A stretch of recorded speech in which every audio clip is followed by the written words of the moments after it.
on the Texas A&M Sports Network from Learfield. Welcome to the Aggie Basketball Hour with Joni Taylor. Brought to you by Coors Light, Choose Chill, and Giga Maggie's 2025 Coors Brewing Company, Golden, Colorado. Celebrate responsibly. Also brought to you in part by Rudy's Country Store and Barbecue.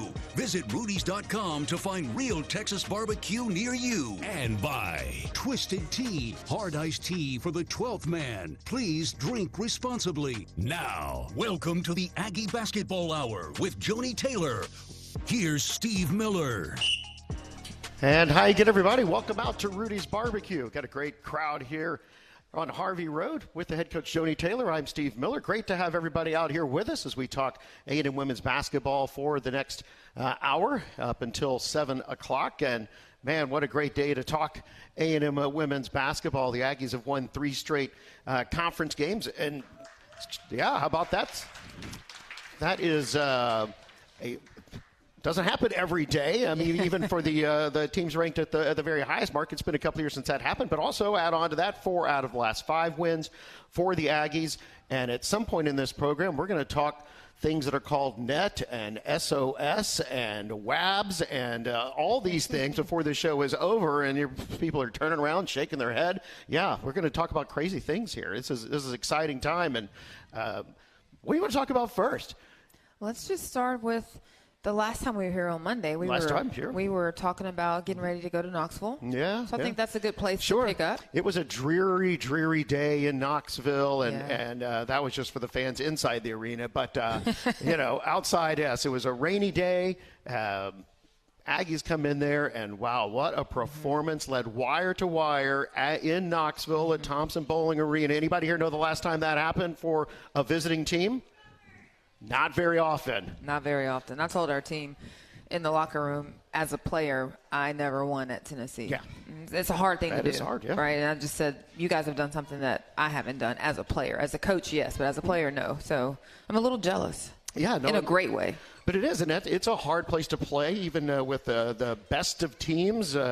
Tennessee, it says Tennessee on the front of their jerseys, and people get a little worked up, and for good nature. They have been one of the top programs in the country for a long, long time, ups and downs. But when at the end of the day, you're at somebody's home place.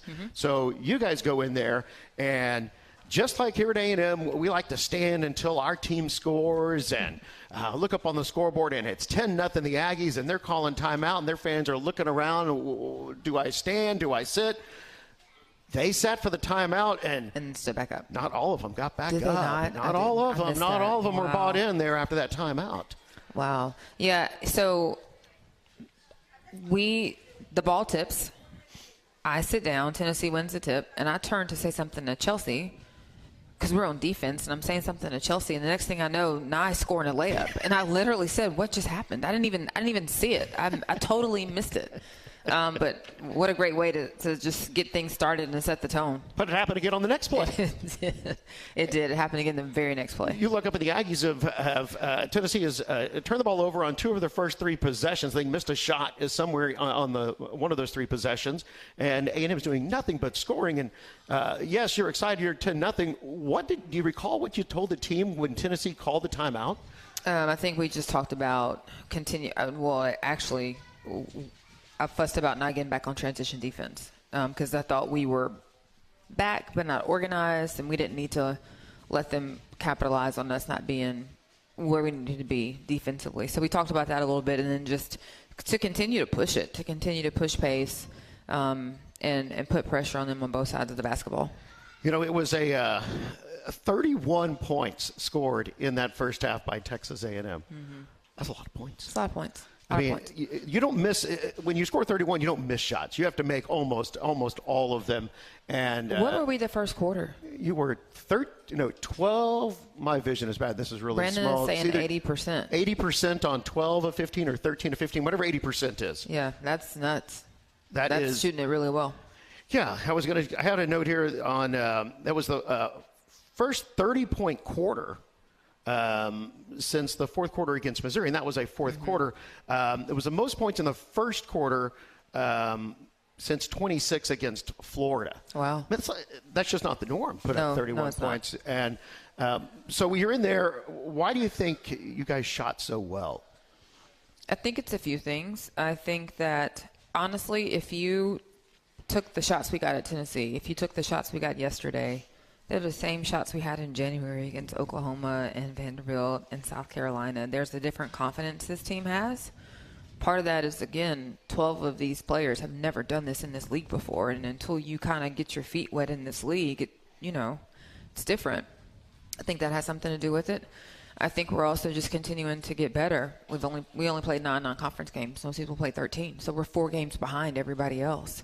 And so I think you just can see us continuing to get better. And so we have a better understanding of where we're supposed to go, when we're supposed to do it, why we're doing it, and the ball is finding people at the right time. We're seeing consistency over the last 3 games, and especially in take into the 4 wins out of the last 5 games, however you do the math. And it's 50%, almost 50% or better shooting. From the field and from 3, right? From the field and the 3, and you're going to win games when that happens. Yes, and I think we're sharing the ball at a high rate. I think we're rebounding more balls when we miss them. And when we do, we're taking the right shot. And then even when we miss that shot, because we have taken the right shot, it allows us to set our defense. I always like to look at the number of assists you have versus the number of field goals made. Do you look at that stat? I do. I normally look at it assist to turnover, but then I quickly go to field goal. The 2 things that I think you get the most opportunities at in basketball games are field goals and rebounds. You have the chance to do those things at a higher rate than you do everything else. But then assists are directly related to those field goals. And so it just speaks to if you're sharing the basketball, if the ball is sticking with one person. So I don't know I can't remember how many we ended up with yesterday, but 20 on Thursday was incredible. Last night, yesterday afternoon, 19 assists on 31 made field goals. And for the third game in a row, night prior, with a double-double on points and assists. How about that? That is a great number. Have y'all seen that stat? It's the first time that a player in the SEC has had double-figure scoring and assists since 2009. Whitney Bodie at Auburn is the last player to do it. It's been a lot of really good point guards in this league since 2009. It's an incredible stat for her. I mean, some of these kids on this team were still in preschool or hoping to get into preschool. Yes. That's how long that has been.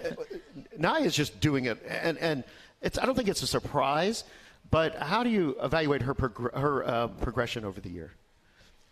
I'm going to speak to everything off the court because, I mean, obviously on the court. It all adds up, right? Well, it does. This is the one area where she's gotten better from a basketball standpoint that I'm not going to take credit for, but Reagan Griffin, our grad assistant, rebounds for her quite a bit. Her three-point shot has gotten a ton better. Mm-hmm. Her 3 ball has become pretty consistent, and that was something she wanted to work on when she got here. Otherwise, Nia is Nia. Like, Nia came here with everything she has. Where she has grown from a basketball standpoint is mentally, like, running the team, running the game, being responsible for making sure everybody's in the right spot, and has been tremendous in continuing to learn. Like, I now ask her, like, hey, coming out of this timeout, what do you want to run? Like, what do you see out there? And when I asked her that earlier in the year, she said some things, but she couldn't really tell me why she was saying it or why it made sense. She was just kind of repeating back to me the things that I told her that would probably work the 2 days leading up to game day. But now that conversation is like, hey, we need to run this because they're helping on this. And when they help on the back screen, Jordan's going to be open for a 3. So she's starting to see it. And that's what you want from a point guard. You want them to be able to play 3-4 plays steps ahead. Yeah, because early in the season, maybe the eyes were looking, but what were they seeing? Correct. So her ability to read and react and respond has been excellent. Tennessee, Nia had 22 points. She had 10 assists. She had 5 steals. Fats with another double-double. She had 17 points, 12 rebounds at Tennessee. Fats consistent when she stays out of foul trouble, right? She stays out of foul. She's a walking double-double when she can stay on the basketball floor. And not get 2 fouls at a time. Yeah. She gets them, and we talk about multiple efforts, and I'm like, I'm not talking about fouls, though, Fats, so we don't want multiple efforts and fouls. But over the last 2 weeks, she's really grown in that area. She hasn't picked up fouls. She's been a lot more consistent and has been able to stay on the floor for us. Also, 11 three-pointers at Tennessee. How do you describe getting 11 three-pointers? I know you have to shoot them to make them. And I wouldn't have told you we were going to make 11 threes at Tennessee. They were the right shots. I thought we took a ton of shots yesterday, a lot of threes. Probably too many for my liking, but they were all the right shot to take. And so once it goes in, it just felt like, especially at Tennessee, Bo makes 2, Jordan makes 1, Janae makes 1. Like, we were just the basket seemed, because you start to think, and when you start out as hot as we did, you start to thinking, like, are we going to sustain this? Like, are we going to play this well, like, offensively for 4 quarters? And we did. Yeah, I mean, that's the thing. Putting 4 quarters together has sometimes been elusive in some of these games, and to do that, you see the results. Former player Janiah Barker in the Tennessee game ended up with a career high for her, 29 points. Yeah. But there are a lot of people, in addition to the people in the stands, who were just watching her play. Correct. Janiah is a phenomenal player. It was really good to see her. She's a great person. She had a great game against us. I thought she was very efficient. We were okay with that. We were okay with that. We take really deep dives into studying our opponents, and without getting too much into the details in case we have to play them again, we were okay with what she did. Yeah. And she's got a great career ahead of her. And that was that. She was very cordial to everyone, every last person that she knew from 2 years ago, whatever it's been. When she doesn't necessarily have to be, but especially after you've gotten beat, but. As she did. She played. Yeah, she's got a great heart. She's not a bad young lady at all. Yeah. All right, so when we come back, we'll talk about that game yesterday again against Arkansas at Reed Arena, and we've got a mountain full of notes and cool things to talk about as we go along here. We are live at Rudy's Barbecue. It is the Aggie Basketball Hour with Joni Taylor from Learfield.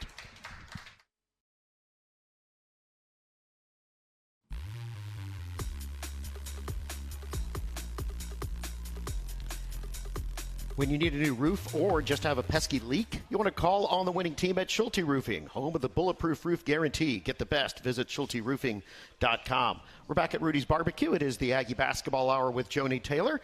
With the head coach, Joni Taylor, I am Steve Miller. And it is the next game for the Aggies is the final home game, regular season home game for the Aggies. And it is Thursday, 7 o'clock, hosting Mississippi State. And you can listen right here on the A&M Sports Network or watch on SE's Network Plus. And then on Sunday, final regular season game at number 19 Ole Miss. And got Mississippi schools to wrap things up. Kind of interesting. Yeah. And a lot of bearings on the standings here that we'll talk about here in just a few minutes. But we do want to take a few moments and revisit yesterday's game against Arkansas. Aggies a winner 78-57 and led won every quarter. Yes. How about that? Yes. And again, this is what we talked about. Win every quarter and voila. Win every quarter. I wanted to get a single-digit defensive quarter. I was a little disappointed we didn't get that done. Yeah. But, yes, won every quarter and again, played really well from start to finish. In the beginning, we missed a few shots, but they were the right shots to miss. And then we rebounded the ball pretty well to start to give us some extra opportunities. This was a game that had me up. Like, I was worried about Arkansas. Because you look at their record, they haven't won a game. They play extremely hard. They shoot the three really well. And when you're playing anybody who shoots the three at the clip that they do, if they catch fire on the right night, and Kelsey had been saying over and over in the media, we've hit 9 threes in a game. We've hit 10 threes in a game. There's going to be a game where we make 15 threes and we're going to win. And I'm like, not Sunday. Not Sunday. And then you take what we did Thursday, and then you have Arkansas coming to town, and it's the perfect trap game. Like, it's the trap game. Like, and so I walked in the film on Friday, and I was like, hey, no trap game.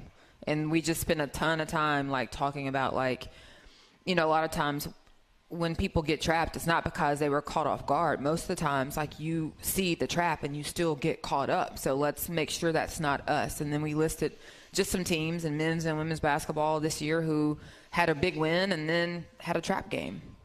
And we just said that can't be us. And so I thought our players were locked in Friday. I thought they were locked in on Saturday. And to do that after what we did Thursday, when we haven't had a lot of success, right, at that level, and then also to couple senior day along with it. You've got all these senior day activities, rightfully so. We want to honor our seniors, but families are flying into town. Flights are getting rescheduled because of weather.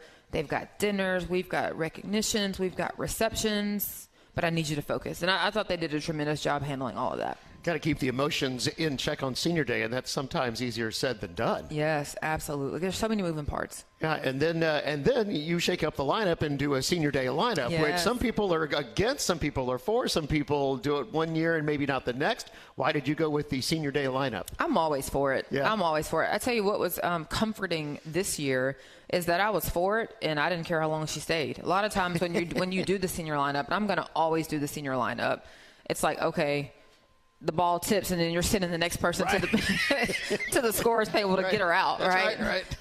That wasn't the case. Like, now if that happens next year, y'all don't laugh, okay?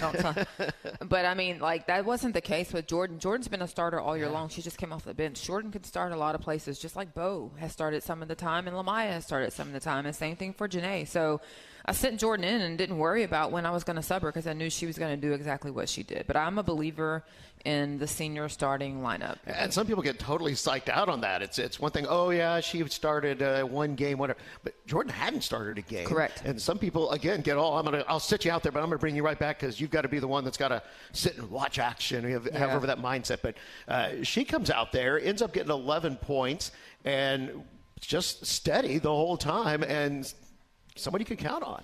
I tell you where, it's not a shock when Jordan makes a three. It's more of a shock when she misses one for me. But I tell you where her game has really evolved is defensively. And some of that is that she's feeling a little bit better, but her lateral movement this year has gotten so much better. And so the deflection she's getting, the way she's getting in there and rebounding the basketball, like she's just playing a lot more physical than she did when we first started. And so she's affecting the game in so many other areas outside of just shooting the basketball well. Someone who's affecting these games is Lamaya Hilton. Yes, she's been great. She's had a great floor games lately. Yeah, yesterday ended up with 8 points, 3 assists.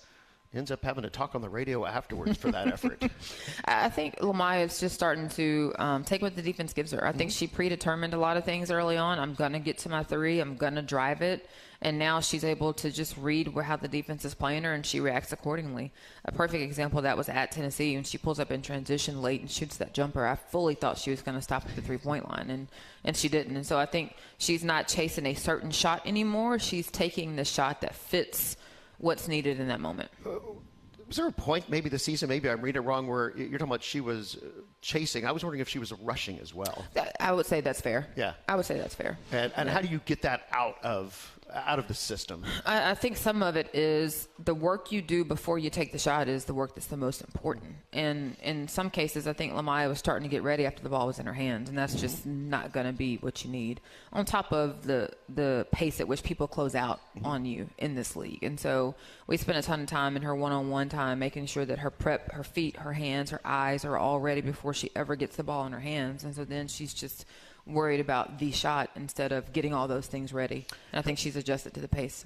Yesterday, you had some concerns over Arkansas's ability to score in transition. Absolutely. And so sending people back. And so, we look up, there's nobody there to rebound. Right. But some of that is part of the plan. It's part of the plan. We sent 3 back against Tennessee. We sent 2 back yesterday. Arkansas has the fastest offensive pace of everybody in our league with the exception of Oklahoma. Oklahoma plays the fastest, Arkansas second. And it was something that because if they are doing that and shooting threes, we're in trouble. And so we sent 2 back, and we only had really 2.5 rebounding, and that was okay by us because it was part of our game plan. And that, to your point, they're not rebounding. So it's where we tell our players, like, you drown out the noise because no offense to anyone, like, people just don't know our game plan. And so we can't get caught up in what some people's eyes tell them because they don't have the full picture. Well, we also like it when getting the steal and going the other way. It's wonderful. Yeah, because we're back there making the stop. Right. And so getting that, yesterday ended up getting 5 steals, and I had 3 of them again. I mean, just when you think something is, the other team's on the move, she sneaks up and has gone the other way with the ball, and you're chasing. Yeah, one of them, I don't even know where she came from. Yep. It happened in the first half. Arkansas was shooting offensively on our end of the floor, and they were passing it into either 1 or 21, one of their post players, and I looked up and I had the ball. Yeah. I don't even know where she came from.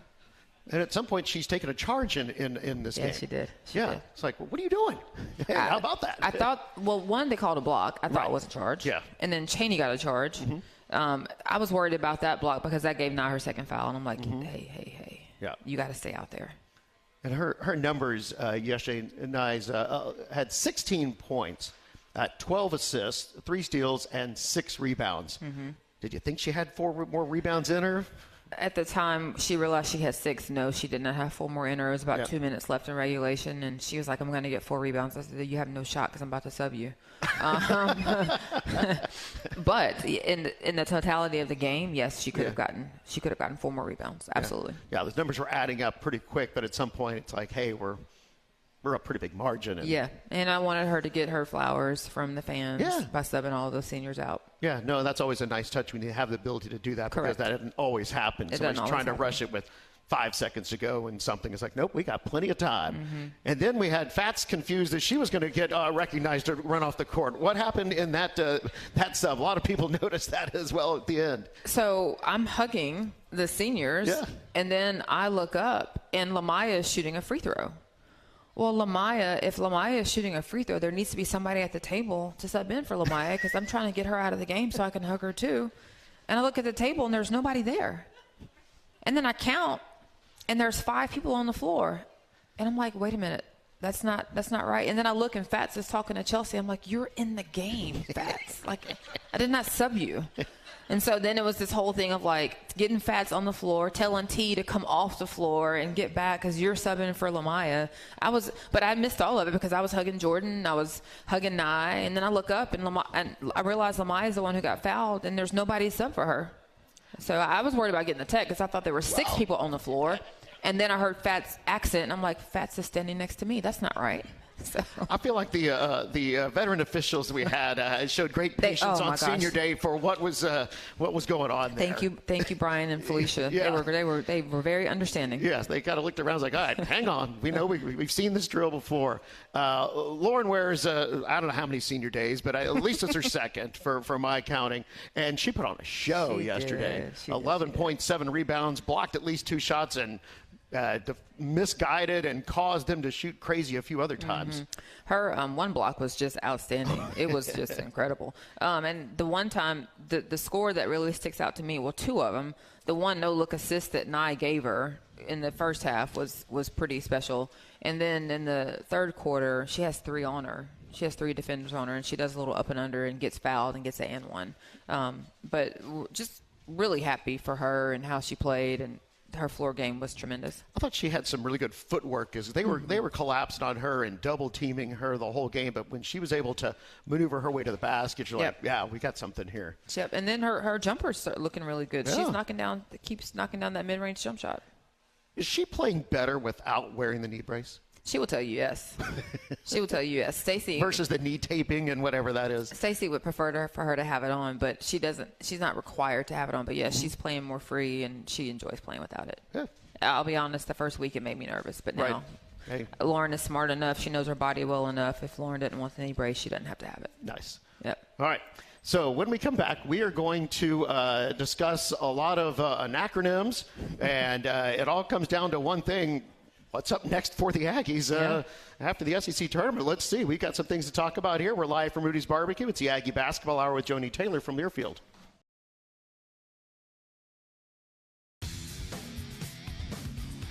Head on over to your local Rudy's or Rudy's.com to place an order for the real Texas barbecue. Enjoy 100% oak smoked meats, delicious sides, and Rudy's signature sauce. And don't forget, Rudy serves made-to-order and grab-and-go breakfast tacos every day until 10 a.m.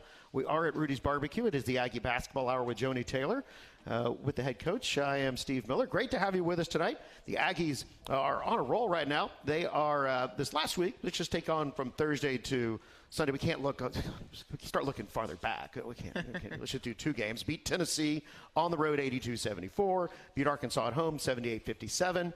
Got hosting Mississippi State this Thursday night, Reed Arena, 7 o'clock. And then at number 19, Ole Miss on Sunday at 2 o'clock. And the SEC tournament is next week.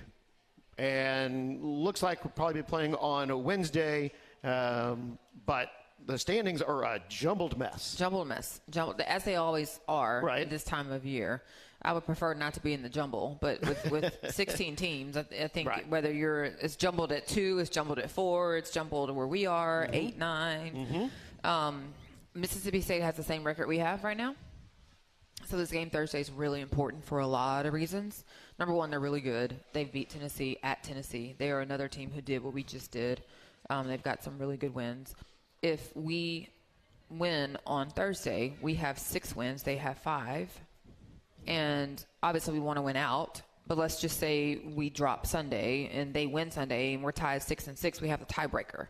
So the tiebreaker becomes important. If we win out, it doesn't matter. So that's an element of it. The other part of it is that Mississippi State is currently right now in the NCAA tournament according to Charlie Cream's bracketology. Charlie Cream is the guy who forever predicted the NCAA tournament. And then I would say probably the last 8 or 9 years, the committee has probably leaned on him pretty heavily with his information to determine tournament seeding. And so when Charlie Cream's posts the seeds, your eyes kind of perk up. So he has Mississippi State in the tournament. There's 11 teams right now from the SEC out of 16 that are in the NCAA tournament, and they would like to get a 12th team in. And we are trying to be that 12th team. Why not? Why not? Why not? And Georgia is also right in this convoluted mess. And they're getting ready to play right now against Auburn. And at Auburn. So, hey, that's not a 100% gimme there. So Georgia's been up and down. And that's another one who, unfortunately, has a head-to-head over us. But something could crazy happen in there, and all of a sudden. Yep, domino effect. Yeah. In the right way. Right. Strength of schedule. Yeah. Most people don't look at that here. We just look at wins and losses and maybe of what the AP ranking is. But the strength of schedule for the last few weeks has been number 2 hardest schedule in the country. And this year there are 363 teams playing women's basketball, playing the second hardest schedule. Our schedule, we've said it all along, but our schedule is extremely tough. And so I think Alex Garland did a great job of putting together a non-conference schedule. And so the teams that we played in the non-conference, Kansas State, Colorado, Georgia Tech, even West Virginia, which didn't come out the way we wanted it to, those were all the right teams for us to play. So to have all year long, at one point we were 6th strength of schedule, and then it was 4, and then it was 2, and now it's, so to be in the top. It's 4 right now. It's 4 right now, right? So to be in the top 5, top 6 toughest schedule in the country, it just says a lot about, our body of work. The other thing that the committee will take a look at is just how are you playing lately? And so if they're looking at how we're playing lately, that just really bodes well for us. And then there's a new acronym this year that I just got, informed about. Right. Called WAB. The WAB. The WAB, which is wins above the bubble. And so Brandon Collins is the chairman of that board, I believe. I didn't know it. We need him up here. I had no idea. I know. We already put up the headset because I knew Brandon wouldn't come up here. Wins above the bubble. We're on the bubble. We're a bubble team right now. And so those teams that are on the bubble, I guess one of the deciding factors of who gets pushed in and who stays on the bubble and who's last 4 out is how many wins you have against teams above the bubble. And so right now that plays in our favor. Of everybody that's a bubble team, we have more wins above bubble teams. Did I say that right, Brandon? I believe we are 41 or 41-ish. I don't know what it is today because I haven't pulled up that email here. It's just convoluted, and 41 in that particular ranking, which is taking into account again Charlie's on the bubble team, and A&M is the only team ranked in the top 10 in strength of schedule. Yep. That is on the bubble. Correct. That's what I'm looking at. There's a lot of teams that are on here, but the strength of schedule is, let me just ramble them off here. And these were prior to yesterday. Brandon, have they changed? Is this good enough? It's good enough for this. That 81, 63, 58. Nebraska's sitting on the bubble at 14. Then there's a 57 and a 76 before you get to A&M's 2, 3, 4, whatever we are, as it's kind of flipped back and forth over the last few days. And so I would say it's eye-opening for folks because we do play the whole season. Right. They didn't call it in January. They do let you play February and check the results. Correct. And I think that's what's been so impressive about our players is that they understand that too. And for them to stay together and keep getting better and trust the process, we told them, things could really we need to put ourselves in a position to control our own destiny, and that's what we have done, and now we've got to continue on that course. So we have the NCAA tournament. There are 68 teams that get into that. Yes. If you're on the bubble, it could be the last 4 in, could be the first 4 out. Everybody's kind of familiar with that. Let's take a detour here. What if you're not in that tournament? Mm-hmm. What does it look like next for this team? So the next thing would be the WBIT. Oh, goodness. What is that? Right. So I think we're all familiar with the WNIT. So one of the things that a lot of people don't know is that until last year, the NCAA tournament did not sponsor the women's NIT, but they sponsored the men's. And that was one of the findings that came out with like the gender equity issue in the bubble during COVID in 2021. A lot of people thought that the NIT on the women's side was paid for by the NCAA the same way it was paid for on the men's side, and that's not true. No, it was not. It was a pay-for-play thing. And also, it is why a lot of administrators in athletic departments would not want women's teams to go play in the WNIT because we had to pay for it ourselves, whereas on the men's side, the NCAA paid for it. And so one of the things that came out of the lawsuit with all of that was that the NCAA had to pay for the women's tournament. Well, last year when this happens, the people who own the WNIT the naming rights, they would not sell it to the NCAA. And so the NCAA had to come up with the WBIT, which is the Women's Basketball Invitational Tournament.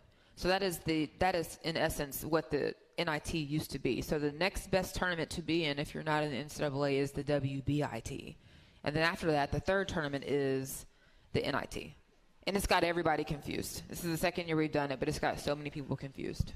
We do know the parameters, some of the parameters that so it's designed just like the men's. The Aggie men played in that NIT just a couple of years ago, ended up only making it to New York. Exciting time. That was 2022 because that's when I got hired. There you go. It was pretty recent. And they so we know that the first 4 out of the don't make the tournament, they're going to get a chance. If they'd like to play, they can play. Mm-hmm. I assume the regular season champions of some of these leagues who were one-bid leagues who didn't get in the tournament, they get in the field. It's absolutely. A field of 32.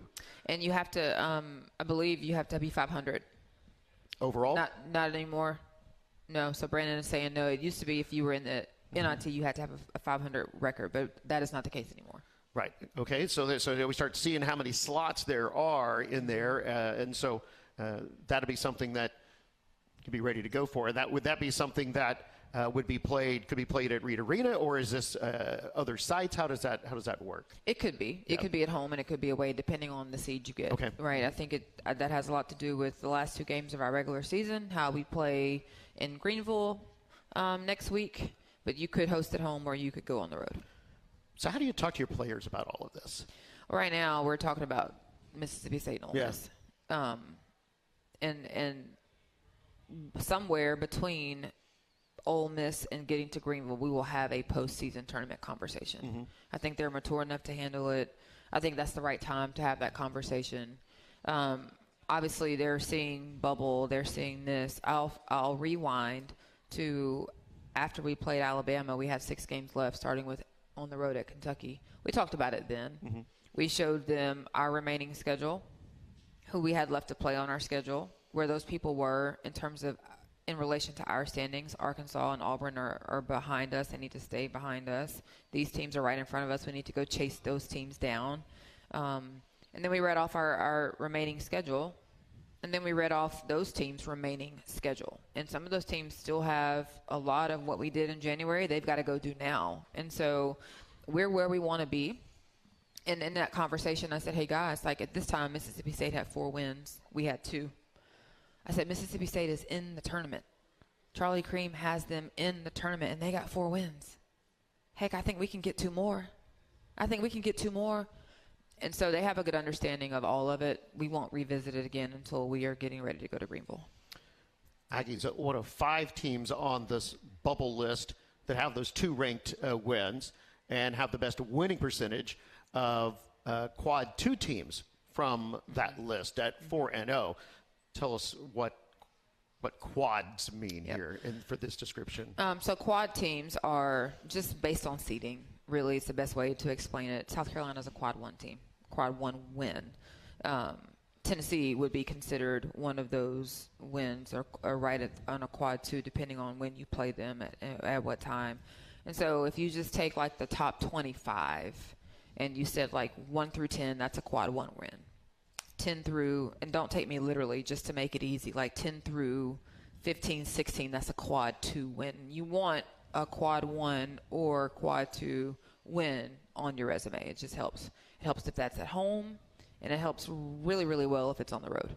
Yeah, get extra points in the eyes of the committee, and you know, sometimes they're still looking at it from this holistic standpoint. Your name gets called, and it's because they looked on their sheet and went, well, let's see how many wins they have in this column versus the next column. There's 4 columns. Yes. And so they figured out where does this team stand out. Do you ever chat with folks who are on the committee, and is there politicking that goes on these days, or is it just like, I'm just going to let my stuff stand for what it is? There's things you can do. Yeah. It is challenging during this season to do that. Yeah. Brandon does a tremendous job of making sure the people on the committee get the information they need. Mm-hmm. There's also regional phone calls that are had by coaches. So coaches are on regional committees, and they call in to conference call, Zoom in to the committee, and they are responsible for speaking about their region. And so it is important for me to know who that regional coach is so that I can give that coach the information they need. A great example was 2 years ago when we went. One of the key nuggets that I had for that coach was, hey, those 3 games we lost late, we didn't have India Rogers, but we're going to have her back by the SEC tournament. We're going to have her back by the SEC tournament. And that was one of the key factors that got us in. We got her back. We beat Mississippi State in that first game and played South Carolina close 2 years ago, and we got in the tournament. But it was important for her to be able to speak to those 3 losses, why we lost those 3 games. And that's the kind of information that I will give the regional coach. Brandon gives the information to the committee. And then what I would say the SEC does a tremendous job of doing is in our spring meetings in Destin, they bring in someone from the committee room to talk to us and explain to us as best as possible what the parameters are, what they're looking for. We've been very fortunate that the chair of that committee was Dorita Dawkins, who was the sport administrator at Arkansas. And so it is wonderful that somebody from our conference was the chair of the committee. Now, she can't vote for us. When it's time to vote on SEC schools, she has to leave the room. But to give us an understanding of just what conversations are being had in that room and how we should build our schedule, how we decide who we play on the road, who we play at home, the timing of those games, all of that happens for sure. Yeah, these committee members they can't watch all these games. Right. It's no way. Mm-hmm. So but when they are watching, they are getting told about these things if they have their volume up by these TV announcers. Correct. Who were very, also who are passionate about the sport, but are also influential, yes. Maybe more so than they deserve credit for. Yes, it is. I mean, you know this. You see us on game day. I spend a ton of time talking to TV on game days. And I'll give a shout-out to our assistant coaches because they're so good. They run shoot-around, not me, because I know the voice that color and TV has. And if you are turning on the TV and you're not familiar with our team, you could look at our record or just make an assumption, and now you are giving voice to the world of our program that's not accurate information. And so I probably spend sometimes, especially if it's color and TV analysts who haven't called our games a lot or are not familiar with us, I might spend the entire hour sitting over there and let our assistants run shoot around because it is that important what they say on air. It is that important. It's always a game of spin. Yes. All right. Great insight there. All right, we're live from Rudy's Barbecue. It's the Aggie Basketball Hour with Joni Taylor from Learfield.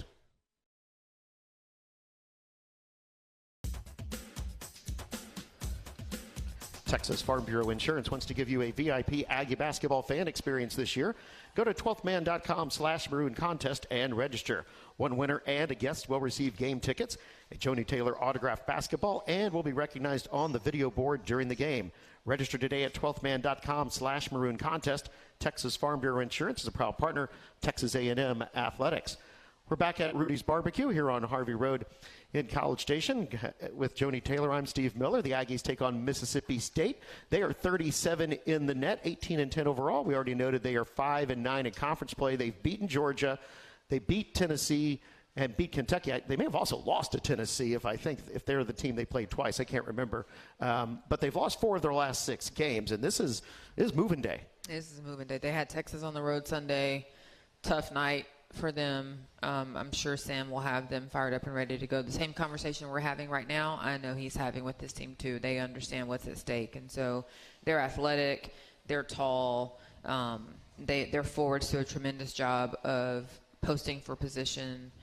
They shoot it well. They can be streaky scorers from the perimeter, so we're going to have to make sure we don't get in foul trouble and make them guard us on the defensive end. Yeah, and then it's going to be Ole Miss on Sunday. They have a net of 20. We've seen a lot of them TV recently. They're 21-8 overall, 8-6 in the league. That's tied for 6th, kind of tell you where everybody is at. And they've lost their last 2. That was South Carolina and LSU. They also beat Tennessee. Yeah, they did. And Yo got a great handshake, so we got that going for us. Did y'all see that? Did you guys see that? Yeah, they had a crazy schedule. They had the Tennessee game was a makeup game because it got postponed during the winter storm we had at the end of January. So they played 4 games last week. They played Sunday against somebody, I don't remember. Then they played Tennessee on Tuesday. Then they played LSU on Thursday and South Carolina on Sunday. Yeah, wow. I've got to look at who she plays on Thursday, but I listened to her press conference yesterday after the South Carolina loss, and they have a very good understanding of what they need to do the next 2 games. And so, again, I think all of us as coaches are having the same conversation about how we need to finish out and what's at stake. Yeah, I don't think I'd want to be in that 3-game-a-week schedule quite yet. You've got that coming up next week. You don't need to do that prior to. I think that takes a lot out of everybody's control. Yes. Indeed. All right, we're live from Rudy's Barbecue. It's the Aggie Basketball Hour with Joni Taylor from Learfield.